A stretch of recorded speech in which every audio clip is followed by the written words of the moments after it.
fact, one of the tales takes roots just outside a small town of Elkhorn, Wisconsin. It begins on a quiet country road lined with old family farms, rolling pastures, and surrounding woods.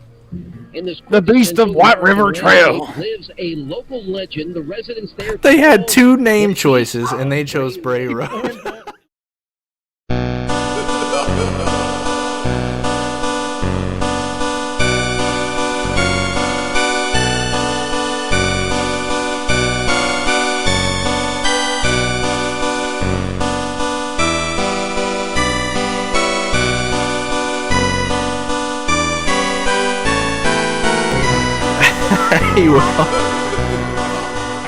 Welcome back to the Halloween 365 podcast.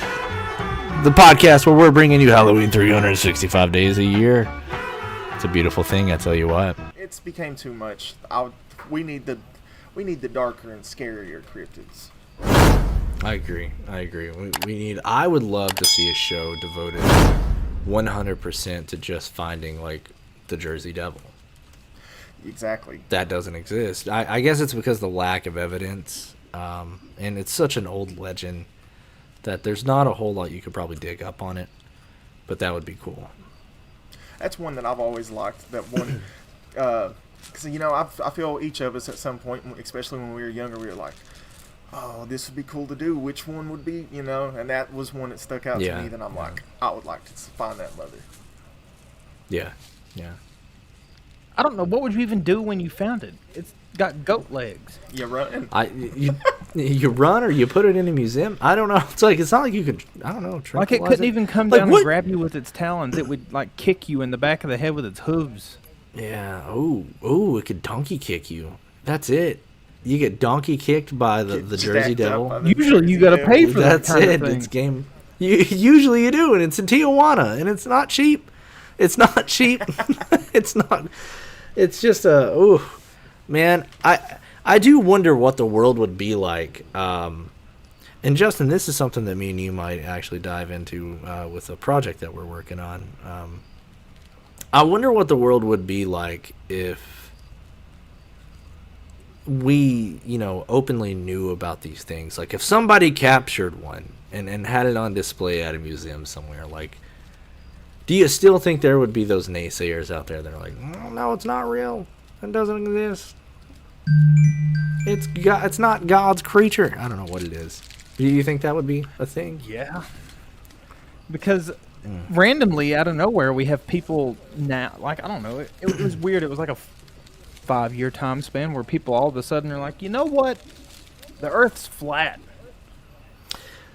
That is fascinating to me. That I can't tell if they're just trolling everyone or if they're dead serious. Well, Kyrie Irving's one of them. So that video that you. Man, I don't know. I don't know about these flat earthers. But yeah, we have some cryptids to talk about today on the podcast. One of them specifically, actually, this whole episode is going to be devoted to this specific cryptid. We're going to be talking about the Beast of Bray Road. Tell me about the Beast of Bray Road, because, boys, I don't know about you, but I love me a good werewolf story. Ooh, someone's freaking out on me. I love me a good werewolf story, and, I'm curious. Well, when did it first appear, Jeremy? I think that you had that. Someone had it. I don't remember who ended up with what. Yeah, so it's this creature is in the woodlands of Wisconsin, Elkhorn, Wisconsin, and its first sighting was 1936. Last sighting, however, is unknown. Okay, so wait. Pausing real quick. I know that we just started, but could something No, you're good. live from an animal from 1936? Especially if it's a predator. Is it living from 1936 to 2022? That's a thought. That's definitely a thought. I don't know. I would say with what it's. But I mean, go ahead. My bad. I was just going to say whatever it is, like with what it's described as. I don't think so, but continue. Not bad. Yeah. Yeah, go ahead. Oh, me? Yeah, reading. Yeah. You're the guy right now. Well, so speaking of what it is, it says it's a werewolf, hairy humanoid. I don't like the sound of that, hairy humanoid. It's a hairy humanoid with canine features that was sighted near the towns of Delavan and Elkhorn in Wisconsin, mainly during the 1990s, it says. So, there was a lot of sightings from... So it was first sighted in the 30s and then a lot in the 90s. It was labeled a werewolf in local folklore. However, most cryptozoologists have labeled it as a Bigfoot. Oh, okay, more big feet. Really? That's interesting. Oh, yeah. The dogs, see? There's the beast right now. He's in my house. He's in my living room. Well, it says they've done that to avoid dealing with scientific absurdities involved with werewolves. So, in other words, they don't like to mention werewolf because automatically, what do people do? They're like, oh, yeah, werewolf. Well, what happened? What happened was, what had happened was, when Expedition X went and investigated, they talked to a lot of.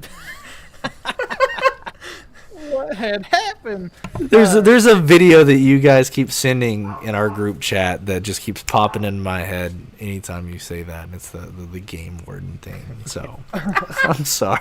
In case everybody out there didn't know, I heard the game warden got more power than the law. We live in the South. I'm just saying. Oh man. You arrest this beast of Bray Road, Mr. Game Warden, out in Elkhorn, Wisconsin. But on Expedition X is on Discovery Channel. If you've not seen it, it is like Expedition Unknown with Josh Gates, except these people are basically looking into cryptids, aliens, things like that. Things that we would talk about on the show. And they actually take Josh Gates with them to go search for the Beast of Bray Road. In an episode last year. And they talk to different scientists and things like that. And the scientist says that there is a gray wolf, if I'm not mistaken, that has migrated into Wisconsin. And it's way larger than any indigenous wolf around. And that's what he suspects that people are seeing instead of a werewolf. But you've got the alternative view of it being a werewolf, because every time it's been spotted walking on its hind legs. Yeah. So that's the part that I don't buy. I've seen these photos and the supposed photos of the Beast of Bray Road, and it looks goofy. It just looks goofy to me. I don't know what you guys think or what any of the people think. I might try to put one up somewhere here in the box if I can. But yeah. If you're able to throw that up in a share or something. But the photo that he's referencing was actually given to a news team in Wisconsin. They did a report on it because the witness, Danny Morgan, said that he was taking his friend home and ended up seeing it and took this picture. Then you've got another account of an 11-year-old girl saying that she saw a wolf running on its back legs across her father's farmland. Danny Morgan, the first eyewitness with the photo, he says if he was making it up, wouldn't he come up with something better? He says, and I quote, "It looks like my pet German Shepherd learned how to walk on his back legs." Okay, to be fair, I agree with him. If I was going to make a story up like that, I would definitely try to make sure that it had some kind of oomph to it, some sort of impact. Mm-hmm. But then again, if I was making something up like that, I would probably want to try to make it a little more believable at the same time. You know what I mean? Like, it's kind of a double-edged blade. I would love to believe that there's werewolves out there, but I don't know about this one.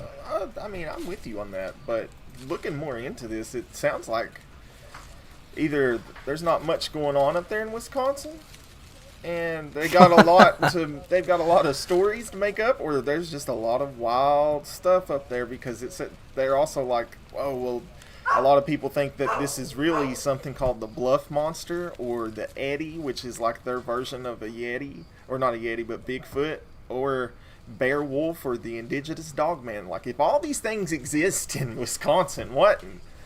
I misunderstood you. You said the Bluff Monster. I thought you said the Bluff Monster. I was like, he's coming to get you too. That's the most important thing. He used to do keg stands at a party I went to. They go, muff, muff, muff, muff. Oh man.